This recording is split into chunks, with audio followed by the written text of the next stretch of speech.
كانت اول مره في حياتي ادخل مغسله. متخيلين؟ اول مره في حياتي اغسل مغسله موتى، وادخل المكان اللي فيه تلاجة الناس لما بيتوفوا بيتحطوا فيها في المستشفى. يعني انا طول عمري بخاف يعني من الهوا. طول عمري يعني اسمع كلمه كفن دي اترعب.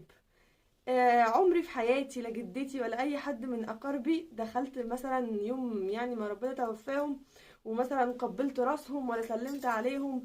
يعني كان اكتر شيء مخيف ليا بالنسبه لي في حياتي. يعني امبارح توفت الى الله واحده، يعني ست كده، هي جارتنا من سنين جدا، يعني من عمر جدتي الله يرحمها. بس كانت نعمة الأدب والأخلاق والطيبة والقرب من الله سبحانه وتعالى، نحسبها على الله والله حسيبها من الصالحين.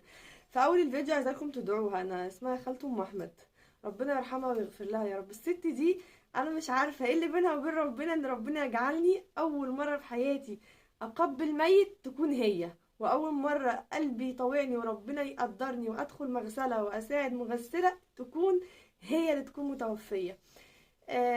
عارفين الناس بتوع زمان اللي هم بقى صلاة، صيام اتنين وخميس، سنن كاملة، 3 أيام من كل شهر، صوم شعبان وأيام من رجب ورمضان.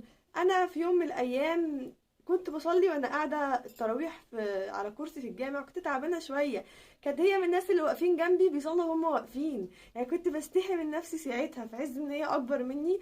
ما كانتش ترضى ابدا تصلي فرض وهي قاعده، كنت بشوفها بقول اللهم بارك. يعني قبل ما تموت بيوم، قبل ما تموت بيوم بالليل، بعدها بيحكوا لنا ان هي كانت بتقول لهم هو جماد امتى؟ بيقولها ليه يا ماما؟ تقول لهم عشان اصوم. يا ماما انت تعبانه، لما ربنا يشفيك ان شاء الله وبيصومي رمضان. يعني بصوا في عز مرضها وتعبها ربنا ابتلاها بمرض شديد جدا جدا اخر فتره في حياتها عشان يغسل لها ذنوبها، ويعني سبحانه وتعالى يعني تروح له وهي طاهره جدا. وفي عز مرضها كانت بتفكر ان هي هتصوم امتى. ليه؟ لان قلبها كان متعلق بالصيام والصلاه والحاجات دي. انا من يوم ما وعيت على الدنيا من وانا طفله كنت اعرف ان هي ما شاء الله من نوع الناس اللي بتصلي، ودايما كنت اقابلها الاقيها مثلا صايمه. يعني حاجه جميله جدا، ماتت وسابت ذكرى رائعه يعني لكل الناس اللي حواليها، كل حب واخلاق، وانتم شهداء الله في الارض يعني. فالموضوع اللي انا عايزه اكلمكم فيه النهارده، ان انا امبارح كنت في رهبه رهيبه جدا ساعه موضوع المغسله والكلام ده، واول مره في حياتي واعرف ان من الاجزاء بتاعه الكفن ان الست لما بتتوفى بتلبس خمار، يعني في اخر طبقه بتلبس خمار بعد الكفن. فالموضوع ده هزني جدا وقعدت اعيط جدا، وقلت انا هعمل فيديو للبنات، انتوا كاصحابي وكاخواتي، كل واحده لبسها لا يرضي الله، لبس تبرج، بناطيل مقطعه بشعرها، لابسه حجاب بس هو مش حجاب، اللي هو يعني نص الرقبه باينه، الحلق طالع، نص القصه طالعه. يعني ده حجاب ما يرضيش ربنا عنك. انت لو رفضتي انك تلبسي زي شرعي في الدنيا، فانت هتلبسيه غصب عنك يوم ما تتوفي، يوم ما تلقي الله سبحانه وتعالى. المغسله هتلبسولك غصب عنك، بعد ما تتكفني هتلبسي الخمار غصب عنك عشان تلقي ربنا سبحانه وتعالى بيه. فانت ليه كل لبسك في الدنيا حاجه مش كويسه؟ بناطيل ضيقه، بناطيل مقطعه، هدوم قصيره، شعرك طالع، حاجات يعني سبحان الله سبحان الله، يعني مش من الحجاب الشرعي، وبترفضي انك تلبسي زي يرضي ربنا سبحانه وتعالى عنك في الدنيا، بس في الاخر غصب عنك بتلبسيه لما تموتي. يعني احنا عايزين نفكر في الحته دي. انا نفسي وهما بيحطوا لها الخمار قعدت اعيط وقلت لامي شايفه يا امي؟ بتقول لي ايه؟ بقول لها خالته ام احمد دي انا من ساعه ما وعيت على الدنيا وانا شايفاها لابسه خمار لحد هنا. سبحان الله لما جت تتوفى لبسوها نفس الخمار، انا حاساها يا امي كانها حيه، حاساها كانها ما ماتتش، سبحان الله بهيئتها الطبيعيه بجمالها في الدنيا. فنصيحتي لكل بنت، انا اختكم وبحبكم في الله والله العظيم، ولو لقيتوني مقصره في اي حاجه انصحوني بكل حب هقبلكم. انا بس طالعه اقول كلمتين لكل واحده من بنات صحابي اللي عندي او غيرهم، او ما تعرفونيش وهتسمعوا الفيديو ده. فكري هل لبسك اللي انت لابساه ده يرضي ربنا ولا لا؟ خدي قرار من دلوقتي. افتكري ان انت سبحان الله لما تتوفي غصب عنك هتلبسي الخمار، غصب عنك هتتستري من راسك لحد رجليكي، غصب عنك مش هيمسكك ويحطك في القبر غير محارمك، ابوكي اخوكي زوجك، غير محارمك. ما لا تسلميش على حد يكون يعني غريب منك، ولا جسمك يلمسه حد غريب عنك غير محارمك. فكري في ازيك، اقفي قدام المرايه، هل ده يرضي ربنا عني؟ هل انا لما اموت هقابل ربنا بالبنطلون والحاجات الضيقه اللي بمشي بيها في الشارع، ولا هقابله سبحانه وتعالى بهيئتي بالزي الشرعي بتاعي؟ خدي خطوه من النهارده. لو ما معكيش فلوس انزلي وهاتي مثلا خمار ابيض وواحد اوف وايت وواحد اسود، الثلاث الوان دول بيليقوا على معظم الهدوم اللي عندنا.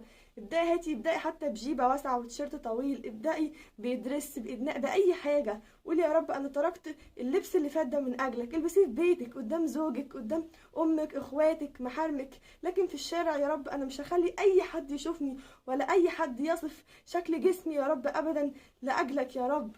وادعي دايما اللهم ارزقني التقى والهدى والعفاف والغنى. انا مش مرتبه للفيديو ده حاجه غير ان انا بجد كنت مصدومه امبارح وبعيط، وقد ايه كنت فرحانه ان انا من الناس اللي ربنا من عليهم بالخمار او النقاب. وفي نفس الوقت يعني قلت يا رب ثبتني لحد ما اموت على كده. وقدرت قد ايه ان احنا لما نموت هنلبس الخمار غصب عننا، مفيش واحده من المسلمات لما بتتوفى ما بتلبسش الخمار، ده لازما مع الكفن. فانتي ابدأي وقولي يا رب انا تركت الزي القديم اللي كنت بلبسه ده من اجلك انت يا رب، من اجلك انت مش من اجل حاجة تانية.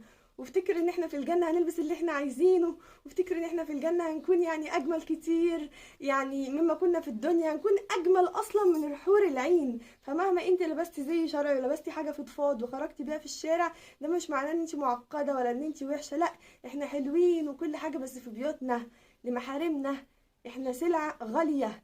ما نمشيش نخلي كل الناس تتفرج علينا وعلى لبسنا. والله العظيم ببقى مثلا رايحه الكليه ولا حاجه واروح اركب المشروع، بيكون في بنات ماشيين قدامي لابسين هدوم يعني سبحان الله ربنا يهدينا ويهديهم، بحزن عليهم وانا عمري بشوف نفسي احسن منهم، بقول لعل واحده فيهم تهتدي في يوم من الايام تكون افضل مني عند الله سبحانه وتعالى.